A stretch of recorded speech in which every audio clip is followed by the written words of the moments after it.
And welcome back. Now we're going to get to the Bowe Bergdahl case. Bergdahl, if you remember, he left his post in Afghanistan, member of the U.S. military, in 2009. He was then captured and held by the Taliban for 5 long years. Now, though, he's facing federal charges, in fact, 2 of them, the most serious of which could carry a maximum sentence of life in prison. Sergeant Bergdahl is charged under the Uniform Code of Military Justice with 1 count of Article 85, desertion with intent to shirk important or hazardous duty, and 1 count of Article 99, misbehavior before the enemy by endangering the safety of a command, unit, or place. All right, this is what we do here every week. We put 2 of our friends here against each other because that's the kind of awful people we are. And we begin with opening arguments. And first here arguing for the defense is Mr. Kasouris. Jim. Good evening. I represent Bowe Bergdahl, and I respectfully submit that my client should not be punished any further for the events which began in 2009 when he walked off his base in a delusional state and which resulted in 5 years in the hands of the Taliban. Now, there's nothing unpatriotic about this stance. It comes with full recognition of the seriousness of true desertion by a member of the military and with full recognition of the danger which befell those who searched for my client.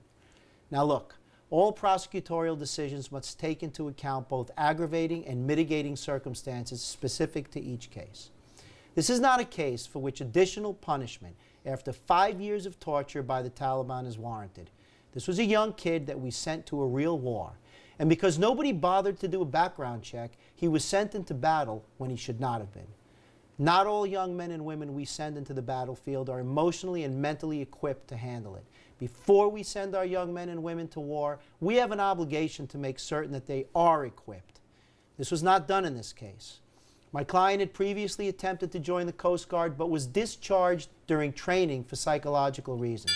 This was public information and the Army should have known it and should not have sent him into war. Hear, hear. All right, time now for Mark Furnish, who takes the other side. Drop the hammer, Mark.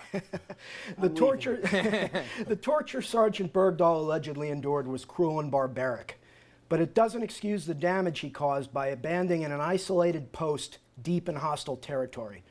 Bergdahl's desertion put his fellow soldiers squarely at risk, forcing them to hunt for him in one of the most dangerous spots on Earth. It spurred the release of suspected enemy combatants, terrorists in waiting as ransom for his return, and it discredited our military, making us weak and undisciplined in the eyes of our foes. All these dire consequences were readily foreseeable, if not inevitable, when Bergdahl chose to throw down his guns and run. He should be prosecuted and punished to the full extent of military law. All right, I see a little daylight between the 2 opinions, and Mr. Von Oist and Mr. Bartlett have at them. Want to go? Please. So let me ask you, Mark, do you agree that this is a very unusual case and that his sentence of 5 years was a horrific experience for him? Yes. And do you agree also that the purpose of a prosecution like this is to punish the person so that future acts like this are deterred from happening? Yes. So do you think that there's any further benefit to punishing this person any further?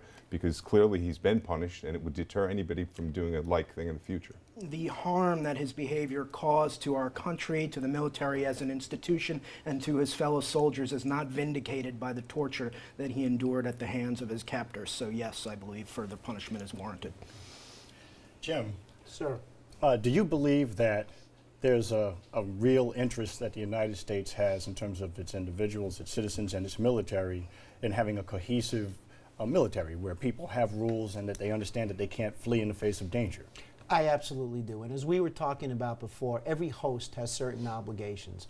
My client was discharged from the Coast Guard during training for psychological reasons. But that's, I guess, what we do. We don't care. We just accept them, we give them guns, and we send them to war. The reality is, I couldn't agree more that this country has an interest in a cohesive military, and that the danger that befalls soldiers who have to look for somebody in this position is huge. But he did not desert in the traditional sense. He did not behave badly before the enemy. He was tortured by the enemy, and he left his post in a delusional state. Not a state where he was holding a placard up saying, I'm joining the Taliban and I hate the United States. And every indication is he tried to escape, he was tortured, and every indication is he had no intentions of remaining away permanently. I got one quick question for each. Mr. Furnish. To you, does it make any difference if we found this guy sipping a Mai Tai in Bora Bora, or if we found him after 5 years in captivity under Taliban thumb? It makes a world of difference, I think. But if we're looking potentially charge him with life imprisonment as a punishment, it doesn't seem what he did in that 5 years made a difference if he fled from post to go enjoy himself in a life of leisure, or if he suffered at the hands of the enemy. Well, we have to distinguish between convicting him and punishing him. I actually would argue that his presence among the Taliban makes what he did worse, putting aside the torture that he endured. We don't punish him for what he thinks. We don't punish him for how he behaves. There are plenty of people who have scruples, moral objections to war. Goes back to Vietnam and before World War II. People don't run away. He, in addition to what Jimmy said, he may have had psychological problems, but his writings also show, those that have been leaked, that he had tremendous sympathies for the enemy. And Jim, for me, people suffered. Forget about it, as Mark mentioned, 5 people that we put back into the war arena here that will do harm, arguably, to the United States and to our interests. But other soldiers potentially either lost their lives or were injured here in the attempted rescue of them. What do we say as a punishment for some ancillary, in effect, collateral that was caused by his desertion?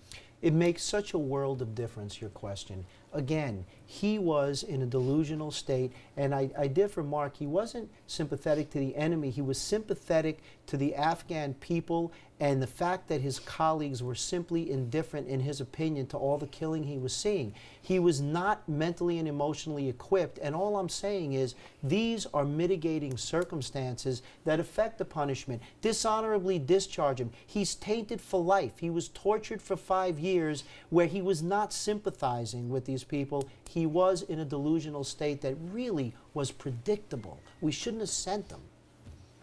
Gentlemen? Just everything that you're saying really goes to sentencing, right? I mean, you're kind of saying he should be charged, he should plead guilty or be convicted, and then everything you're saying is really going to what sentence he should. Not necessarily. I do not think that if you look at the elements of the crimes for which he's charged, certainly the behaving badly before the enemy, I don't see. Well, there's obviously things that we don't know about this, right, because as we saw the statutory elements ticked up on the screen, that's the real severe charge that carries the life sentence. That's right. They're charging him with jeopardizing the safety of his entire unit. Now, I don't know if that's done because he walked away or because he did something more that we don't know about. That's a very, very serious charge. But there needs to be an intention. That's what I'm saying. Is it intentional? I mean, if he's in a delusional state because he's so emotionally disturbed, you have to at least consider that. If you give up the position of your unit, if you give up information critical to the mission, I guess that would make it. When he ran away. But don't you also agree, don't Mark, disagree with that it's not necessarily Mr. Bergdahl, but it's his superiors, the people who decided that he was somehow not fit for the Coast Guard, but fit to serve in combat. I don't think that's going to be a defense well, of the don't military those, justice but I'm system. just thinking in terms of additional charges. Don't you review those people who placed him there? By placing him there, they endanger his entire group of comrades who are serving with him. Well, I should say that I don't agree with the position that I took orally, but I think that you I think that you actually nailed it in your questions to Jimmy. The military justice system focuses on unit cohesion and discipline, and none of these arguments are going to play well with a members. By the way, I panel learned a on lot of military legal terms in what Mr. Furnish just threw himself just there by taking both sides here on the mercy of the court. And speaking of the court, you have a voice in this jury here. He is the subject of our online question, not Mark, but Mr. Bergdahl today. Go to Facebook and Twitter and answer it. Should Bergdahl face federal charges for leaving his post given what happened to him in those 5 years? And speaking of the case, our control room is busy keeping the show not only on the air, but also playing jury here, deliberating. When we come back after the break, we'll find out who gets thumbs up, thumbs down. Stay with us. We'll be right back.